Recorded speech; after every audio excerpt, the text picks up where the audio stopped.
C'est une question qui fait froid dans le dos et qui est revenue sur le devant de la scène. La Russie pourrait-elle vraiment utiliser l'arme nucléaire?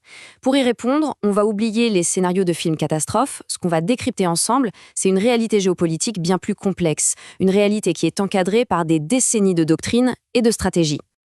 Alors, pour bien comprendre ce qui pourrait réellement arriver, on va explorer ça en 3 temps. D'abord, on va voir le principe de base, la dissuasion. Ensuite, on regardera qui appuie vraiment sur le bouton, parce que c'est plus compliqué qu'on ne le pense.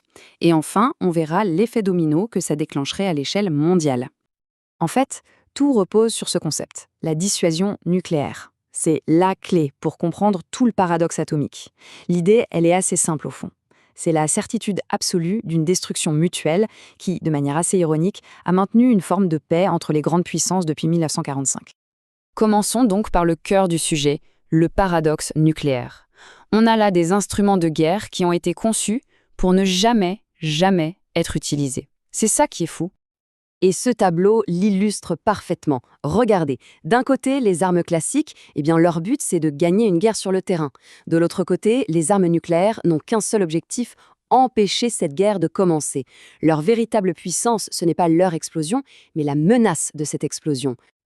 Le point crucial, il est résumé dans cette simple phrase. Et ce n'est pas juste un slogan, c'est le fondement même de la dissuasion. Parce qu'à l'instant même où une arme nucléaire est utilisée, tout le monde a déjà perdu. C'est cette terrible réalité qui fait que le tabou tient depuis si longtemps. Bon, maintenant, passons à la mécanique de la décision. Comment l'ordre de lancement est-il vraiment donné? Il faut oublier l'image qu'on a tous en tête, celle du leader seul face à un gros bouton rouge. La réalité, elle est bien plus complexe que ça. La doctrine russe est très claire là-dessus, et elle est conçue pour éviter toute décision impulsive. Premièrement, il faut une menace existentielle, c'est-à-dire une menace sur la survie même de l'État. Deuxièmement, la décision n'est jamais solitaire. Elle implique obligatoirement tout le haut commandement militaire. Et enfin, un protocole extrêmement strict et formel doit être suivi. Bref, il n'y a aucune place pour l'improvisation. Il y a une chose essentielle à retenir. Dans la doctrine officielle, l'arme nucléaire, c'est l'ultime recours. C'est vraiment l'option de la dernière chance pour assurer la survie de la nation. Ce n'est en aucun cas un outil offensif classique qu'on utiliserait pour prendre un avantage sur un champ de bataille. Maintenant, imaginons le pire. Imaginons que malgré tous ces garde-fous, l'impensable se produise. Quelles seraient les conséquences? Il faut bien comprendre que ce ne serait pas un événement isolé. Non, ce serait le début d'une réaction en chaîne à l'échelle mondiale. Dans les toutes premières heures, le monde serait saisi d'un choc politique sans précédent. Le Conseil de sécurité de l'ONU se réunirait en urgence, mais serait très probablement paralysé. L'OTAN, les autres puissances nucléaires, tout le monde passerait en alerte maximale. La planète entière retiendrait son souffle au bord du gouffre. Et les conséquences économiques seraient tout aussi rapides et dévastatrices. On assisterait à un effondrement des marchés financiers, une rupture des chaînes d'approvisionnement vitales, l'énergie, la nourriture et une paralysie quasi totale du commerce mondial. Une récession économique globale majeure serait alors quasiment inévitable.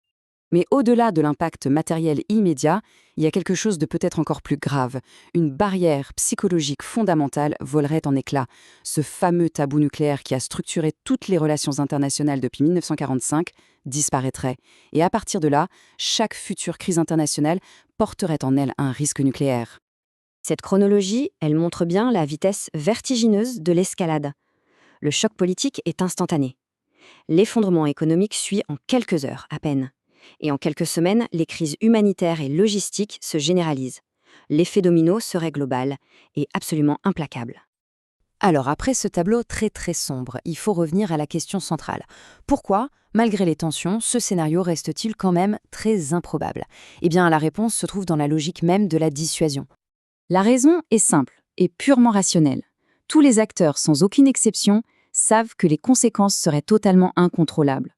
Le coût serait infiniment supérieur à n'importe quel gain stratégique imaginable. C'est le cœur même du fonctionnement de la dissuasion, la peur partagée du chaos. Et ce chiffre, il est là pour nous le rappeler. Ça fait près de 80 ans, malgré les pires crises de la guerre froide et d'autres tensions, que ce tabou est tenu.